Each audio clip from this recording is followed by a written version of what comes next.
Hey, thank you, everyone. It's great to see everybody in person and on Zoom. So I joined last year the Department of Mechanical Engineering. I'm good with this. Yeah. Can everyone hear me? Okay, good. So I just joined last year, which makes this my first in-person talk since the start of the pandemic. So let's get started. So I'll talk about optimal sensors for empowering AI. So this is a design problem on top of a lot of the downstream decision-making tasks that we are trying to do. So a lot of them were mentioned yesterday, including digital twins, data-driven smart manufacturing, optimal control, and fluid flows. And in all of these applications, the choice of measurements or measurement locations is critical for decision-making tasks. However, the challenge is that deploying sensors is costly. They're often limited in number and very difficult to deploy in a lot of applications, including flight control, aircraft, nuclear applications. So these are all things that I've encountered across the years where sensors cost millions of dollars to deploy real time into the system. And the design problem of determining optimal sensor placements with respect to some objective is in general NP hard. And especially when your search space can contain tens of millions of grid points, this is quite infeasible. So what our approach is to use physics-informed learning, which has a tremendous potential to leverage the known physics to reduce the size of this optimization problem and reduce the number of variables we have to search over. So let's get into this data-driven sensor placement framework. Okay, so our general approach is that we're given data, high fidelity data, either from modeling, simulation, or experimental data collection.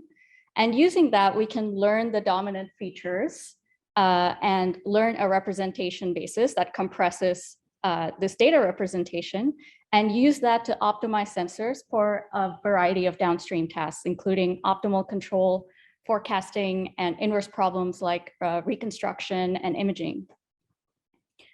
So as I said, we're going to exploit the learned physics from the data to actually locate the features that we have to put sensors on and measure in order to minimize things like reconstruction error or optimize the control objective. Okay, so this is the general schematic of what we are trying to do. We have a high dimensional signal X, which is capital N dimensional. We're assuming N is large, and we would like to reconstruct it from a set of linear measurements, a small number of linear measurements stored in Y. For now, we're going to assume that these linear measurements are point measurements for simplicity, like so. So each, the measurement matrix C has ones along its rows where corresponding to the index locations in the spatial direction of your signal. We also assume that our signal X, though we don't know it, we only have access to a few number of measurements, is low dimensional in some representation basis to be specified. So X can be represented as a linear combination of a small number of modes that describe the physics or exploit the structure of the data in some way. And since the basis encodes the physics and structure, and we can learn this from the data, our reconstruction problem of reconstructing N minus P measurements reduces to estimating the basis coefficients. So this is a very common framework. And this is known as Gappy Pod, which was used to reconstruct facial image data in the 90s by Everson and Surovich. And the basis they used was the proper orthogonal decomposition basis. Okay. So let's start with the choice of basis. a proper orthogonal decomposition, which is very intimately related to principal components analysis and singular value decomposition.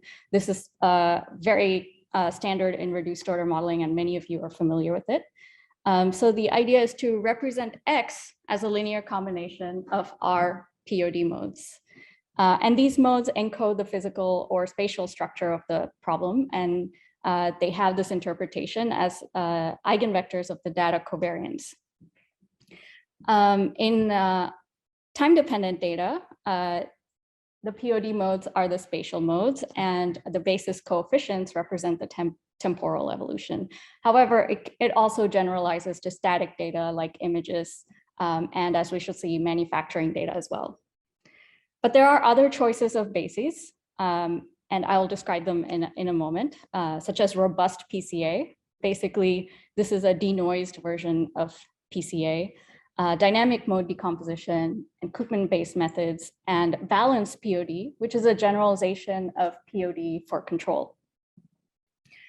So as you can see, here's an example of the proper orthogonal decomposition, a rank 3 POD expansion of the fluid flow data, flow behind the cylinder. And you can see that the modes describe this spatial evolution. Okay, so returning to the optimal sensor placement problem, let's look at how to optimize sensors for reconstruction in a POD basis as a first step. So we assume that our measurements Y are some noisy linear measurements of some unknown signal, but we do know something about the signal, and we know that it's low dimensional with respect to a basis that we have already learned from the data. So assuming that the noise are zero mean and Gaussian, we're not limited to this, limited by this assumption. It generalizes. The solution is simply a least square solution. So we estimate A hat as C phi, which is C, the measurement matrix times the basis pseudo inverse times Y. So this is just a simple least square estimation of the coefficients A, because we know the signal is low dimensional in this representation. And then we can project back into the ambient data dimension to reconstruct X. So this is the basic formulation of Gappy POD when the basis is a POD basis. Now we would like to optimize C. That's our ultimate goal in order to reconstruct X. So it's kind of like a chicken and egg problem. But we can actually explicitly write down what the error covariance of the reconstruction estimate is. So the error covariance is defined by this quantity. So there's a little bit of math here. This is the error covariance of the estimation error. And this defines a p-dimensional ellipsoid in the latent space. And we would like to shrink this ellipsoid. We need to shrink this high dimensional ellipsoid. And we're going to do that by shrinking its volume. So this is a very standard idea. This is called the D-optimal criteria in design of experiments in statistics and optimization. Maybe some of you are familiar. But the idea is to design the measurements to minimize the error covariance. And we're assuming that we have point measurements and we have P sensors. So this volume is actually characterized by the determinant, and maximizing the log determinant of this quantity minimizes the error covariance. So this is as posed like this. This is a non-convex high dimensional optimization problem. And the general solution is a brute force solution, which means enumerating all possibilities of C and evaluating the subjective and choosing the optimum. And this is an NP hard computation, but it's a combinatorially complex problem. So if there are n choose P possible choices of sensors given n measurement locations, And it grows factorially with n, as you see. You can relax this to a convex optimization problem by relaxing the point sensor assumption. And this is cubic in complexity. Still, when you have millions of grid points, this is intractable. So what we do is actually exploit matrix optimization methods to reduce this optimization to linear complexity in n. Okay.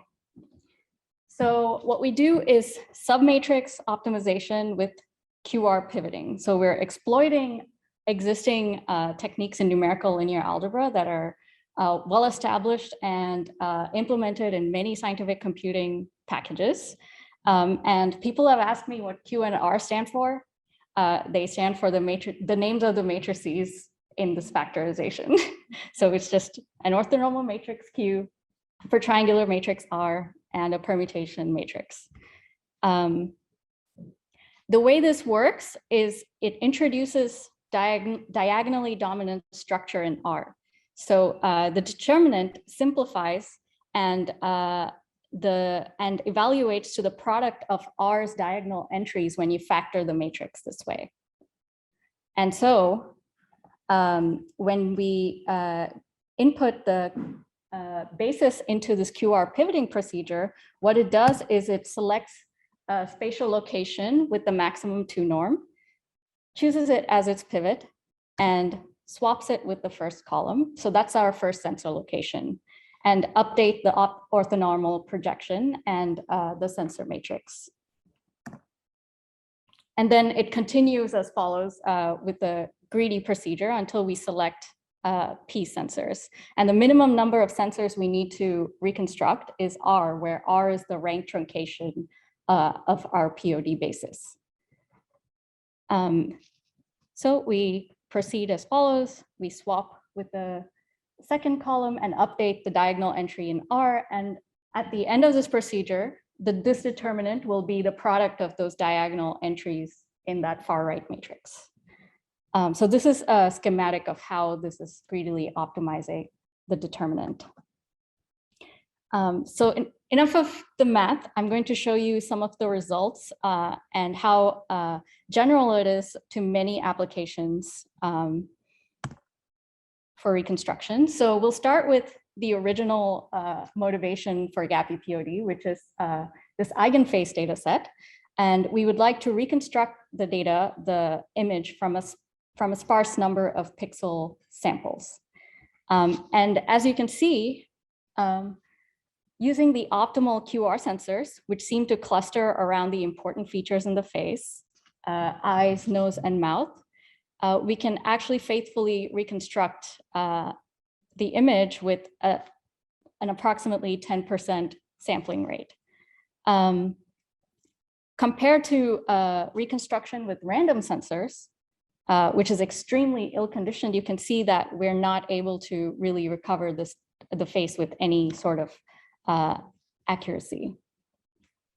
Okay, so that's an example in imaging. And one of the coolest applications we did was with Boeing, where we have data on shim gaps that occur when they assemble wing to the side of body. These are structural gaps that occur in manufacturing, and they have to be shimmed with filler components in order to enhance the structural integrity. So we have data, actual data from different manufacturing instances of the 787 and 787-9. And we have 10,000 gap measurements for 50 aircraft occurring in this wing to body joint. And we learned the dominant features using robust PCA, very similar to learning eigenfaces, except we are explicitly rejecting outliers as part of this process. And then we learned the principal components and use these to determine where to put sensors and recover and basically predict the shim gaps for a new aircraft from a sparse number of measurements. So here are the results. The main takeaway is that 99% of the shims are predicted to within Boeing machine tolerance with 3% of the measurements. So this represents an incredible savings in the critical path, where often they have to do these very expensive, computationally expensive metrology scans, or they have to go in there by hand, as was done previously, and how workers measure these gaps manually. So by reducing the number of measurements, we've actually saved Boeing millions of dollars and in labor and costs associated with this process. Okay. So when we have a dynamical structure in data, such as with fluid flows and sea surface temperature, we can actually achieve a much heavier compression than with noisy image data, which is to be expected. So here we can reconstruct the sea surface temperature from using 100 out of roughly 40,000 grid points. And moreover, in applications like this, we often want sensors to be preferentially placed near coastlines or places where they are easy to deploy, such as buoys in the ocean. The maintenance costs associated with a coastline sensor are much less than something deployed in the middle of the ocean, for example. Our collaborators, Emily Clark and collaborators have developed a variation of this procedure where they impose this spatial constraint controlled by this gamma parameter within the pivoting procedure where the next pivot is selected. And as you can see, as this parameter is increased, you can force the sensors to go closer to these preferential locations and coastlines. So this is a way to incorporate spatial constraints, which are often common in these engineering applications. Okay, so I mentioned before that we can generalize this to different bases that exploit different structure in the problem. The proper orthogonal decomposition basis is not necessarily physical for control problems, where you have these observable and controllable ellipsoids, directions where the system is more observable and more controllable. So in this case, we exploit a different basis, the Balancepod, which is a biorthogonal basis of direct and adjoint modes. And we can use this to simultaneously place sensors and actuators using this procedure. And as you can see, the QR determined sensors on the top figure for increasing number of sensors and actuators from 1 to 5 are very close to the optimum, the H2 optimal sensors determined by a gradient descent procedure, which was much more expensive and cubic complexity in N. Okay, so I'll wrap up now. So we know the following about sensing, optimal sensing with linear models such as POD, DMD, and Balancepod. The main thing is that we can represent this optimization as a submatrix optimization problem, which we can't always do. But with linear models, we can get guarantees on the distance to the optimum. We can say that the QR determined placement is this close to the optimum. And we've shown in the papers that it's in practice, it's much closer than theoretically predicted. It adapts to different choices of bases and is flexible to spatial constraints. And all of these algorithms are developed in a PySensors package that we developed with Brian Da Silva and Emily Clark. And so I encourage you to check that out. And also, if you think of more general basis to implement this for, you can also contribute to the package. The open questions that remain are, how do we do these design problems when you have nonlinear embeddings and encodings where linear models may not be sufficient? So that's something I've been thinking about a lot. In addition, multimodal sensing, where you may have different modalities of measurements. Like, for example, you may measure velocity and vorticity. How do you incorporate both in optimizing sensors that may measure both? Another direction I'm interested in is operator theoretic methods for forecasting. So this is work I did as part of my postdoc, where you use a kernel-based method. So this is called kernel analog forecasting. And basically, this method approximates a pointwise expectation of the Koopman operator of different observables for partially observed multi-scale systems. So this system is actually a chaotic Lorentz 96 model. And depending on the different parameter regimes, we can actually, I don't think you can see the uncertainty bands. You can actually get predictions on the uncertainty of your prediction. So you can see in the chaotic regime, the band of uncertainty starts getting larger as you get closer to the Lyapunov timescales of the system. And again, I apologize that you can't see it on the screen. And in this case, choosing this method is extremely dependent on the choice of observables, that nonlinear observables of your system.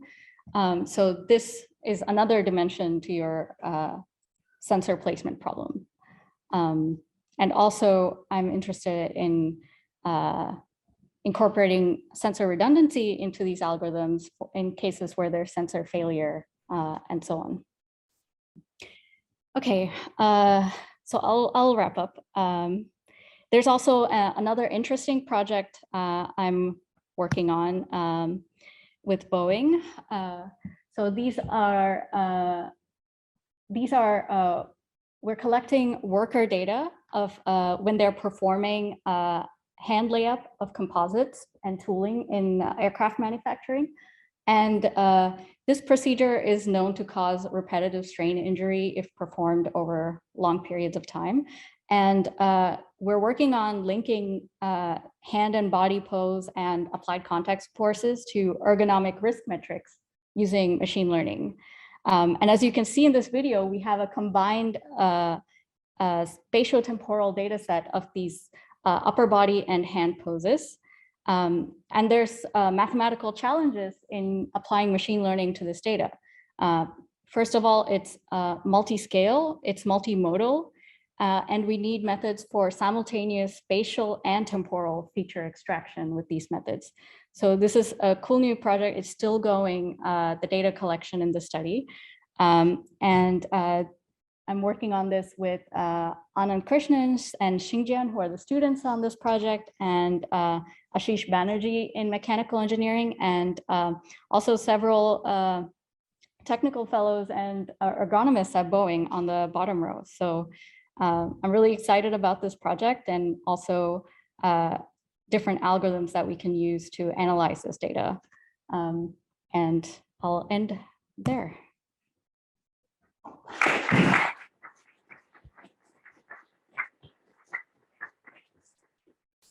All right, questions from the audience about sensors, about your posture? Sure, or you just yell loud. I think if you want what you pick. Or so, how would this work if it was like a system of discrete chemical reactions? So you've talked about sensors over a wing or the sea surface. But could you also say something, assuming the chemical reactions are in some linear regime, of which species might be the most important to sample in order to understand like the dynamics of the whole system of evolving OEs? Okay. Yeah, so the method is quite general. So the measurement locations per se don't have to be spatial variables.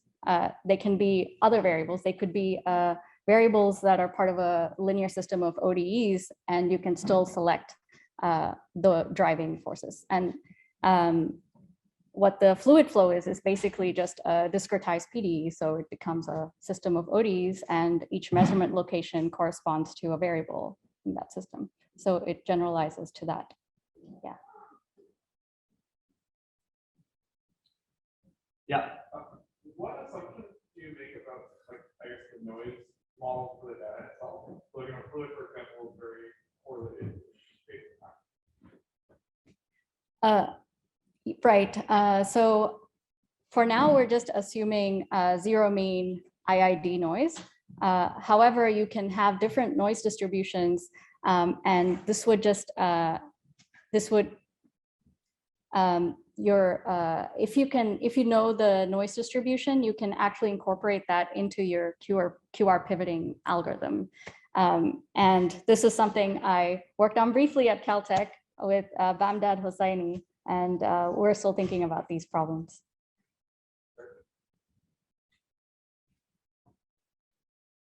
Yeah, but I think it's really much the data to collect. Have you thought about applying methods to paleoclimate data, you know, from latitude and Antarctica to figure out what to provide?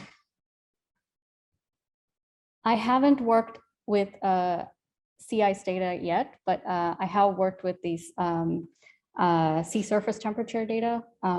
So that would be something I'd be excited to collaborate on.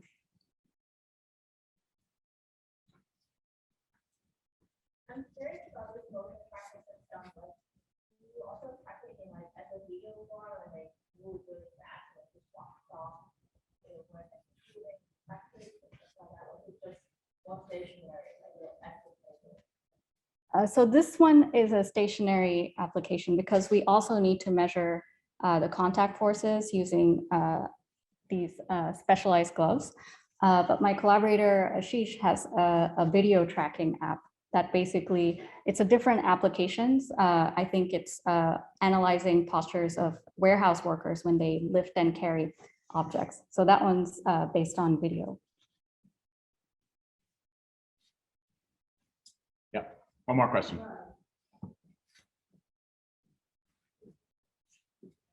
Yeah, you can either, or you just yell. So these, so part of this ergonomic risk assessment is the applied forces on the hands when you're performing these movements. So the more the force, the more your risk increases. So we need to actually measure the contact forces using pressure sensing gloves. And these gloves are actually quite expensive. It's $5,000 per hand.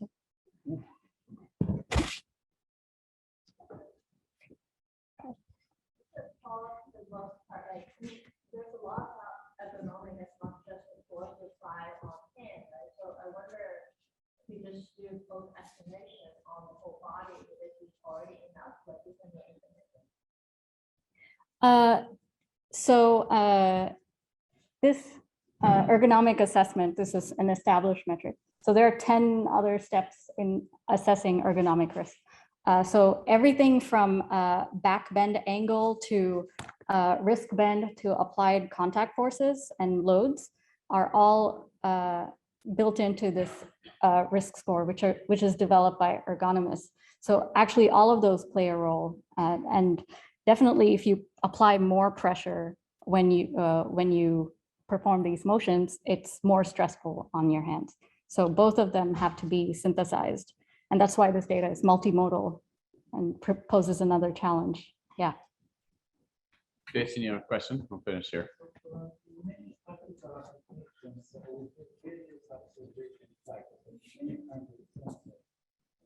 We talked about how to provide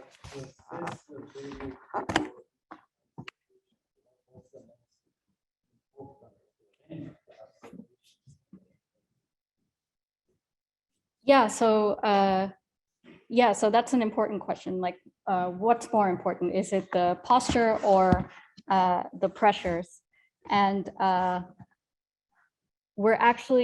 that's part of the reason why we're doing machine learning, so we can maybe even improve on these ergonomic risk metrics and incorporate how each modality of sensor should be weighted for the outcome.